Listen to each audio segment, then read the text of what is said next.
5 number घोड़े पे लगा दिया मैंने पैसा, सारा पैसा लगा दिया, $3.5 मिलियन। लोग हैं बहुत ज़्यादा। क्या हाल है दोस्तों?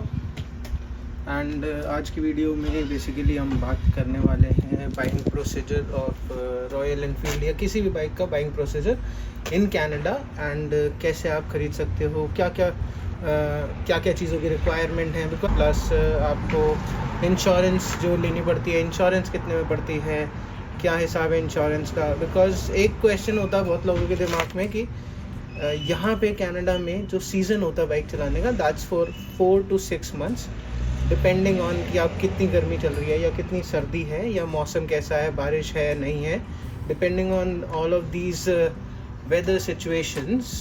इसमें ना बहुत लोगों को क्वेश्चन होता है कि भाई क्या हम इंश्योरेंस 4 महीने के लिए देते हैं, या क्या हम इंश्योरेंस उतने पीरियड के लिए देते हैं जितने पीरियड हम चला रहे हैं, और या फिर क्या हम इंश्योरेंस साल भर के लिए देते हैं, मैंने कौन सी कंपनी से इंश्योरेंस ली है, मेरा प्रीमियम क्या जा रहा है, मैं कितनी पे कर रहा हूँ monthly, this that and everything, plus कितने की मैंने बाइक ली, क्या इसकी सर्विस कॉस्ट है यहाँ पे कनाडा में, एंड वो सब सारी बातें करेंगे। एंड बाइक को चला के देखेंगे, बहुत ही प्यारी बाइक लग रही है, बहुत ही अल्टीमेट। एंड अब हम एक स्पिन लेते हैं एंड आपको पॉइंट ऑफ व्यू या पर्सन व्यू जो होता है उससे आपको दिखाएंगे।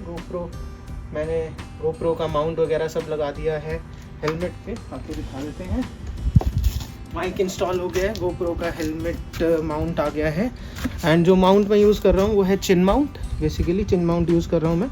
तो ये कस्टम मेड माउंट्स हैं, 3D प्रिंटेड माउंट्स हैं जो आपके हेलमेट के हिसाब से आते हैं। तो अगर आप इसमें देखोगे, ये जो माउंट है ये बेसिकली इसकी शेप के हिसाब से है, टोटली शेप के हिसाब से है, which gives it very strong adhesiveness to with the helmet, so that आप जब ड्राइव कर रहे हो आपको गोप्रो की टेंशन, एक टेंशन कम होनी चाहिए, विच इज़ गोप्रो की टेंशन।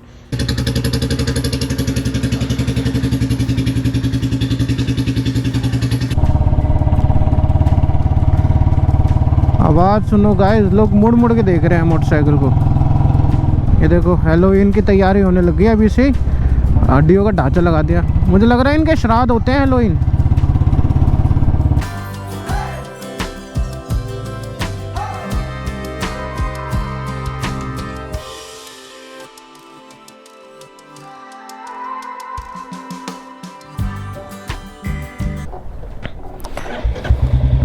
चलो ओके, फिर मिलते हैं।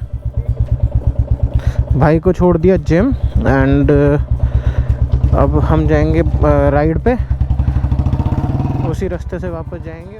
तो बाइक लेने के प्री रिक्विजिट्स हो गए, आपके पास लाइसेंस होना चाहिए, आपके पास इंश्योरेंस होनी चाहिए। तो इंश्योरेंस आपको कैसे मिलेगी बाइक लेने से पहले? वो बेसिकली जब आप बाइक सेलेक्ट करते हो या पसंद करके आते हो, उस टाइम पे आप विन नंबर ले लो बाइक का, एंड आपको वो डीलरशिप विन नंबर पकड़ा देगी। विन नंबर के बेसिस पे आप अपनी इंश्योरेंस कंपनी को रीच आउट करते हो कि भाई ये मेरा विन नंबर है, मेरे को इसके ऊपर बाइक चाहिए। वो आपकी डिटेल्स वगैरह मांगेंगे, एंड उस डिटेल्स के हिसाब से वो आपको इंश्योरेंस का एक प्रीमियम बता देंगे। एंड डिपेंडिंग अपॉन यू कि आप उस प्रीमियम को कैसे पे करना चाहते हो, आप उस प्रीमियम को इकट्ठे पे करना चाहते हो या आप उस प्रीमियम को over the period of time, यानी कि जैसे कि मैं कर रहा हूँ 1 साल में पे करना चाहते हो। तो वो डिपेंड आपके ऊपर करता है कि आप कैसे पे कर रहे हो। एंड लाइसेंस यहाँ पे 3 तरह के होते हैं बाइक्स के। पहला होता है M1 which is learners licence, और उसके लिए आपको ज़्यादा बाइक चलाने की ज़रूरत नहीं है, अगर आपको आती भी नहीं है तो उसके लिए आपका सिर्फ एक टेस्ट होता है।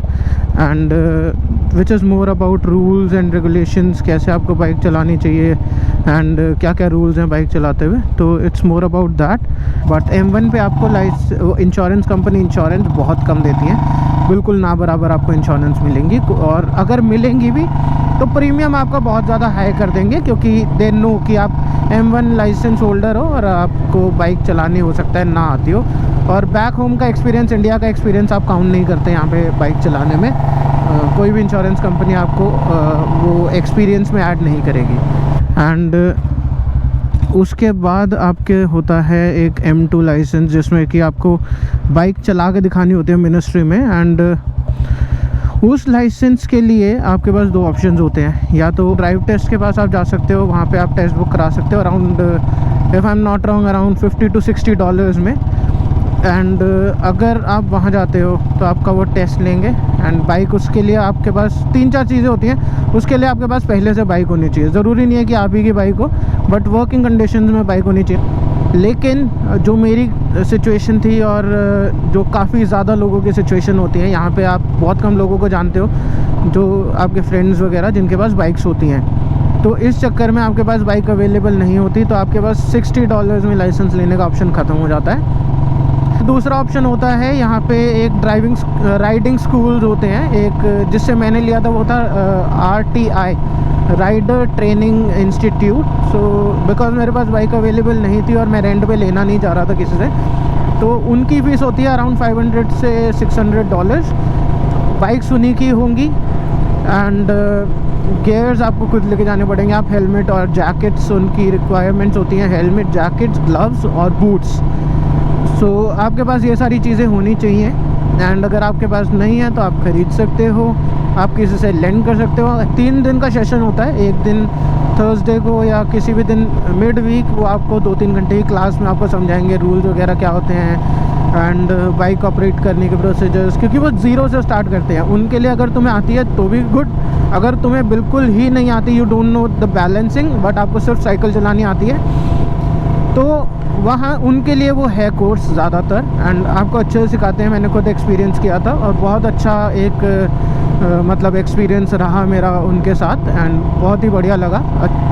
और फिर क्या होता है, एक दिन आपको वो सिखाएंगे, दूसरे दिन आपको वो पूरा दिन सिखाएंगे। अराउंड 6 से 8 घंटे की वो क्लासेस लेते हैं। तो 2 दिन आपको पूरा सिखाने के बाद उसी दिन सेकंड डे पे आखिरी में वो लोग आपका टेस्ट ले लेंगे। And these guys have the authority to give you the certificate अगर आप लोग पास हो जाते हो, और वो मिनिस्ट्री रिकॉग्नाइज़ करती है। और अगर आप मिनिस्ट्री में जाके दिखाओगे कि भाई मेरे पास M1 लाइसेंस ऑलरेडी है एंड मैंने M1 एग्जिट कोर्स पास कर लिया है, तो आप उनको सर्टिफिकेट दिखाओ, वो आपको M2 लाइसेंस जनरेट करके दे देंगे। और M2 लाइसेंस पे आप राइड कर सकते हो, but there are some restrictions, जैसे आप अराउंड मिडनाइट नहीं राइड कर सकते, प्लस आप किसी पिलियन के साथ राइड नहीं कर सकते, प्लस आप रात को या सनसेट के बाद और सनराइज़ से पहले नहीं राइड कर सकते। तो थोड़े बहुत रिक्वायरमेंट्स होते हैं, उन रिक्वायरमेंट्स का अगर ध्यान रखा जाए, या थोड़े बहुत रिस्ट्रिक्शंस होते हैं, उन रिस्ट्रिक्शंस का ध्यान रखना होता है, और फिर उसके बाद आप बाइक चला सकते हो M2 पे भी और M1 पे भी। M1 पे अगर आपने M1 कोर्स का टेस्ट दे दिया, आप बाइक खुद भी चला सकते हो और M2 के बाद भी चला सकते हो। एंड फिर उसके बाद आता है M2 exit course. M2 exit में जो राइडर्स ट्रेनिंग इंस्टीट्यूट वगैरह वाले हैं, ये आपको सर्टिफिकेट नहीं दे सकते। अगर उसके लिए आपको क्लासेस लेनी है, आप क्लासेस ले लो, टेस्ट उसका सिर्फ मिनिस्ट्री ही लेती है। एंड यहाँ पे राइडर्स टेस्ट ऐसे होता है कि आप अपनी बाइक पे होगे, वो आपको एक हेडसेट दे देंगे, फिर उसके बाद वो अपनी कार में आपको फॉलो करेंगे, प्लस आपको हाईवे पे जाना है और वो आपको इंस्ट्रक्शंस देते रहेंगे ऑन योर हेडसेट। एंड फिर उसके बाद आपको उस इंस्ट्रक्शंस के हिसाब से उनको चला के दिखानी है। फिर आप पास होते हो, फेल होते हो, डिपेंडिंग ऑन दैट आपको या तो M2 वापस मिलेगा या फिर M मिल जाएगा। एंड M के बाद आपके पास कोई रिस्ट्रिक्शंस नहीं रहती, आप बिना किसी रिस्ट्रिक्शंस की बाइक चला सकते हो बहुत आराम से। इंश्योरेंस बाइक्स की कंपैरेटिवली हाई होती हैं।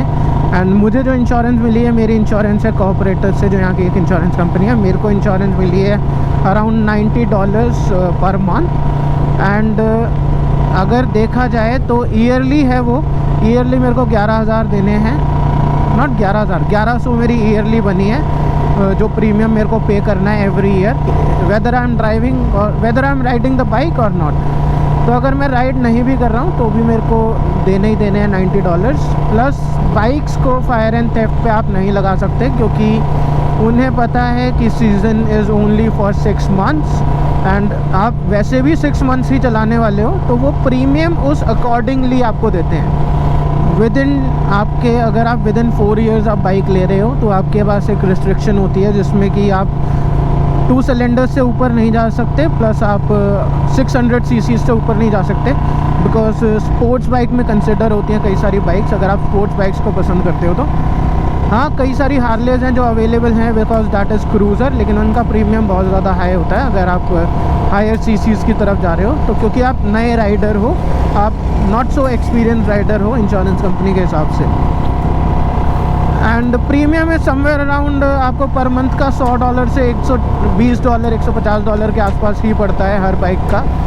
एंड अगर आप एक्सपीरियंस राइडर हो, आपके पास 3-4 साल का एक्सपीरियंस है, तो आपको इतना ही पड़ेगा। मैंने ये बाइक ली है अराउंड $8,000 की। एंड $8,000 अगर इंडियन रुपीज़ के हिसाब से आप देखो तो 5.25 लाख के आसपास के पड़ते हैं। रॉयल एनफील्ड क्लासिक जो ये वाला मॉडल है, जहाँ तक मैंने अभी तक देखा है, तो ये वाला मॉडल क्लासिक का आ रहा है अराउंड $2.5 लाख के आसपास, $2.5 लाख रुपये के आसपास का इंडिया में। बट यहाँ पे मुझे ये जो पड़ा है, ये पड़ा है अप्रॉक्सीमेटली 5.25 लाख का। तो बाइक्स वगैरह थोड़ी सी महंगी हैं यहाँ पे। एंड बाइक्स को मेंटेन करना भी हल्का सा महंगा है, क्योंकि सर्विस कॉस्ट काफ़ी ज़्यादा है, क्योंकि आपके पास डीलर्स नहीं है, मतलब जो शोरूम्स हैं वो पर्टिकुलर कंपनी के डीलरशिप नहीं है। एंड प्राइवेट ओन्ड हैं, शॉप्स प्राइवेट ओन्ड हैं, मैकेनिक्स प्राइवेट ओन्ड हैं, तो इस वजह से थोड़ा सा वो लोग एक्स्ट्रा चार्ज करते हैं। एंड जहाँ तक कि मैंने अभी पता किया था, रॉयल एनफील्ड की फ़र्स्ट सर्विस के वो लोग $250 मांग रहे हैं प्लस टैक्सेस, तो अराउंड $290 हो जाएगा। और $290 which is approximately 15,000 rupees.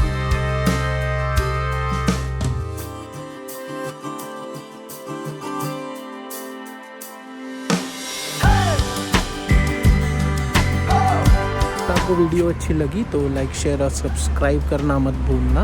And comment section में अपने क्वेश्चंस डालो। कोई अगर आपका क्वेश्चंस है किसी चीज़ को रिलेटेड, इंश्योरेंस को लेके या आपका बाइंग प्रोसेस को लेके या लाइसेंस को लेके, अगर आपके पास कोई क्वेश्चंस हैं या कुछ भी आपको कनाडा रिलेटेड आपके दिमाग में कोई क्वेश्चन आ रहा है, तो write down your question in comment section, और वहाँ पे मैं आपको पक्का रिप्लाई करूँगा। अगली वीडियो में नहीं तो मैं आपको टाइप्ड रिस्पॉन्स ज़रूर दूँगा कमेंट पे।